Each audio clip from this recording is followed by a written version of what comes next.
What's up? Welcome. I am so glad you are here listening and spending time with me today. Release Your Inner Power talks about life, the trenches, the decisions, and the wins that we have now, today, and that have experienced in our past. There are stories, encouragement, tools, and tips to take those next steps to release that inner power and connect with something that is said or someone, a special guest maybe, that will boost your week. I am your host, Shauna B. Here we go.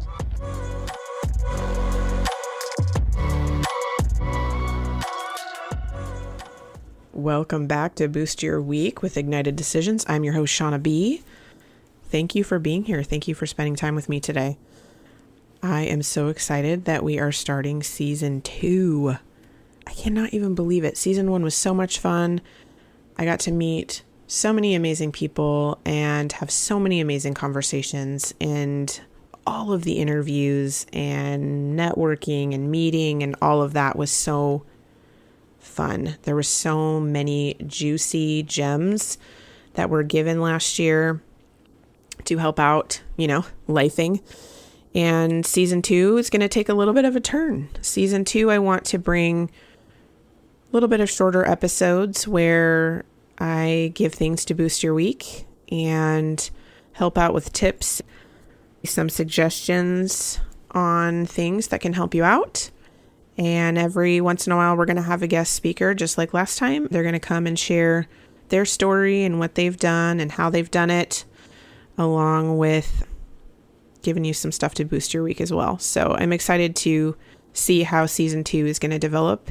If you have anything that you want to hear chatted about on here or have questions about, feel free to email me, send me a message, and I would love to get an episode on here to help you out during your week. So this week, I wanted to chat about morning routines to have a better start to your day. Looking at the science behind it, what kind of person you are for mornings, all that jazz, and then giving you 5 ways to boost your morning and get your morning going to set yourself up for success. And then I'll give you a couple more hints to master your morning if you're looking for mastery in that. What type of person are you when you get up in the morning? Are you a rushed around, hurry up, we gotta go, we're running late, you're flinging out of bed and you're putting on your clothes and then you realize you don't have the same shoes on when you get out of the door? Or are you super slow, hit the snooze button a bunch of times, not really sure to get out of bed? Or you're like, I don't want to get out of bed, I'm so tired, don't talk to me, I need, coffee and life's blood before I actually get to a place where I can conversate with people? Or are you like a total morning person that's like dancing around and having fun and singing and it's morning type situation? Who are you?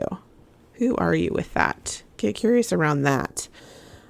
I can be multiple. I am definitely a person who is a morning person and is fine. And sometimes that annoys my children. And so I have to back it off a little bit in their presence. And then there's other times if I don't get enough sleep where I'm just really tired and just kind of like forming sentences is hard. Must eat breakfast. Must start this first task to get really moving during the day. Some science behind morning routines I want to chat about a little bit. There is a rhythm that involves hormones that's in our body. It's an internal clock as well. It's, I'm sure you've heard of circadian rhythm with when the sun rises and when the sun sets. When the sun rises, that's the rise of the sun is to wake us up, is to get us up and going in the morning. And when the sun sets, it's when, okay, it's lights out, time to go to sleep. When we wake up in the morning, one of the hormones that is released is serotonin. It's when we produce serotonin and release it to get us going during our day. And at night, it's production of melatonin and release of melatonin at night. This is super important to get a rhythm, if you will, on when we wake up and when we go to sleep, so your body knows when to go and when to slow down and when to go to sleep. It can affect so many different things. I mean, as you know, like production level of hormones, of those two hormones, it will affect. It affects your emotions, how your bodies perform, what you're thinking, like sentences are hard. Why did I walk into this room? What was I going to do again? Things like that. That all has a connection and an effect and how we do wake up and we go to sleep, right? So many things in our life, because, we're lifing over here, can disrupt this. The amount of sleep that we're getting can interrupt it. The food that we eat can interrupt it. Light that we have. We have these wonderful devices that we're always looking at. And if we're always looking at them when our body thinks we're supposed to be going to sleep, it can sometimes confuse our brains to staying awake longer. Not to mention stress or unexpected events that happen can all mess with this, right? Morning routines. What does that look like for you? Are you a morning routine person? Do you have a routine at all? Have you tried to do a routine? Is there habits that you do in the morning where you can attach some sort of a routine that you can do kind of to set yourself up to make sure that you are laying the foundation of the day so you can handle it like a boss? It's going to depend on each person and what you are like. Going back to are you grumpy? Are you a dancer in the morning? Are you a slow person or a fast person in the morning? I want to give you, knowing that about yourself, I want to give you 5 things that can help lay this foundation for a great day for your body and for your mind, so you can feel your best going into the day instead of, oh, this is going to be a great day. That's not what we're going for here. We want to try to set it up to, okay, it's going to be a great day, and just like, what's next, what's moving on, what's next type situation. So here are some 5 key things that I'm going to talk a little bit about. One is water. Did you know that water enhances brain function and metabolism? And because our bodies are made up of 60% water, if we can drink at least a liter of water a day, at least, right? They say that you that it is helpful. Let's say that it is helpful to drink half of your body weight in water. It's kind of like the oil you have in your machine and in your gears to keep things running smoothly. When you drink water, you are priming your body for its best performance and for your energy levels to not spike and dip through the day. Huberman talks about also in the morning, with caffeine intake, to wait 90 to 120 minutes. This is allowing yourself to wake up naturally more for that hormone of, serotonin to start building up and waking you up, instead of like you waking up, spiking yourself to wake up with caffeine for you to then crash later, right? It helps you sustain your energy levels longer during the day to prevent that from happening. As a little side note, in with your water intake, right? Number 2, morning light. If you can get outside for 5 to 10 minutes, if you have sunshine, or 15 to 20 minutes overcast in the morning, to have actual sunlight on your face, even if it's on your front porch, in your backyard, what have you, in the mornings, that helps huge with your waking up and starting your day. If it's a little harder to do that when you're indoors, to like turn the lights on to kind of make it be like the sun is coming up, and then turning, lights to be dimmer as the sun is going down, can also help regulate that hormone level change in your body. Number 3, move your body. Getting in a quick walk or doing even a few push-ups, sit-ups, squats, really getting those endorphins going. Or if you're a morning yoga person, or if you even have some type of stretching in the morning that you like to do, getting those endorphins going and stretching in the morning or moving your body in the morning also helps things get going for you to kind of set yourself up for the day as well. So how can you move your body in the morning? Is it to go out? Is it doing it outside? Is it doing it in the morning? What's the best area for you to do this on? Number 4, eating food and what time. So it can take a little bit of time for like our organs and our bodies to wake up in the morning.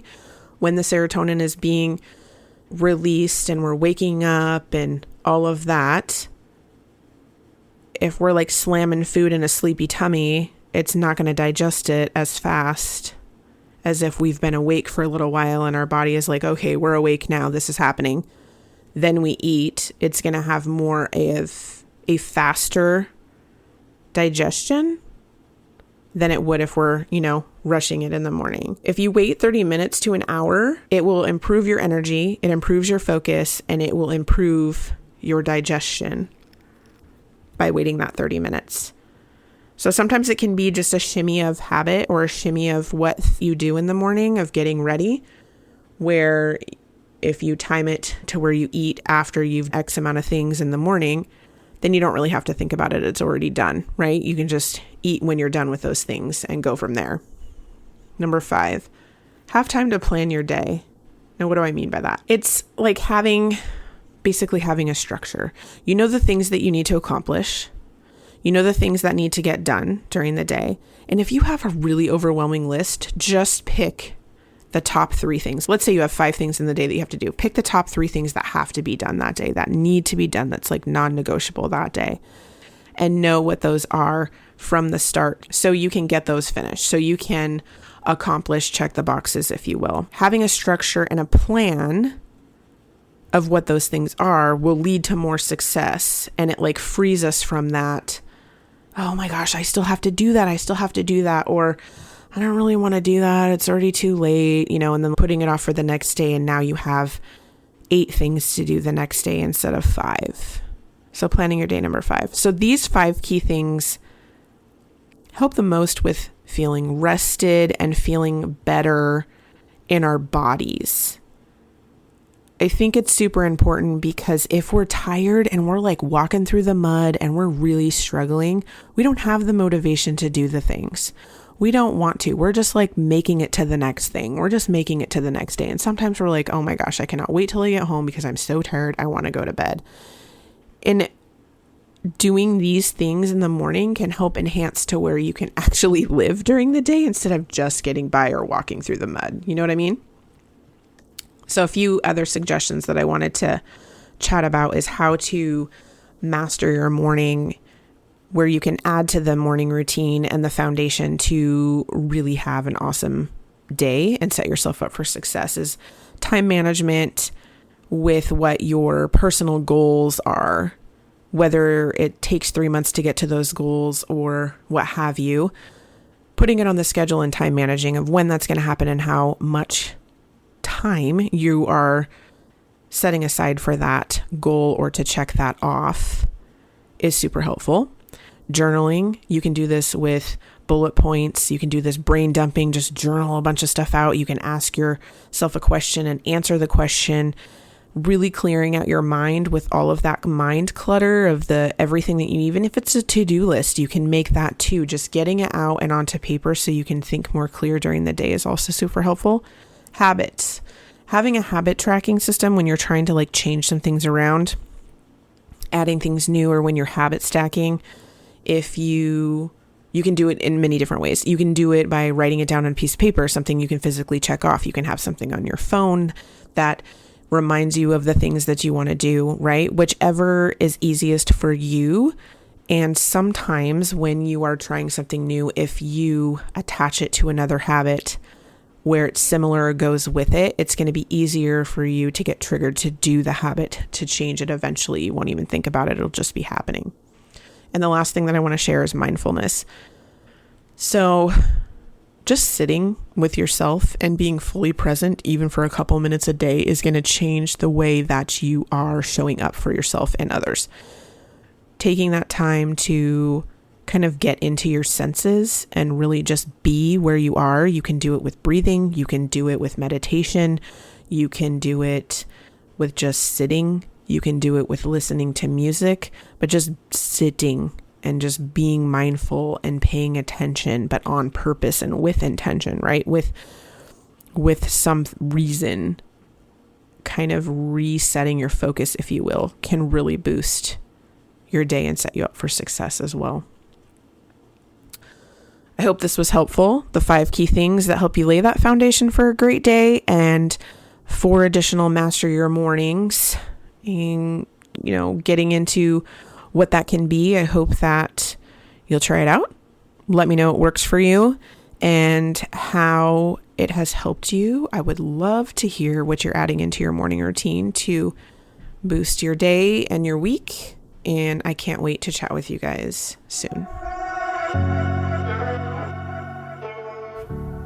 Thank you for listening to today's episode. I hope you enjoyed the conversation, learned something new, or got some gems to take away that will boost your week. I release a new episode each week, so make sure to click that follow button to not miss what is coming next. If you love the show or want to share a story, send me a quick message. I love hearing from listeners. If you know someone who needs this episode in their life, go ahead and share it with them. I'm sure they would love you for it. If you are looking to connect more, check out the show notes for all the social links, my website. I would love to hear how this episode helped you and what you loved about it. If there's a topic you want to hear about, send that too. All right, ladies, now is the time to release your inner power.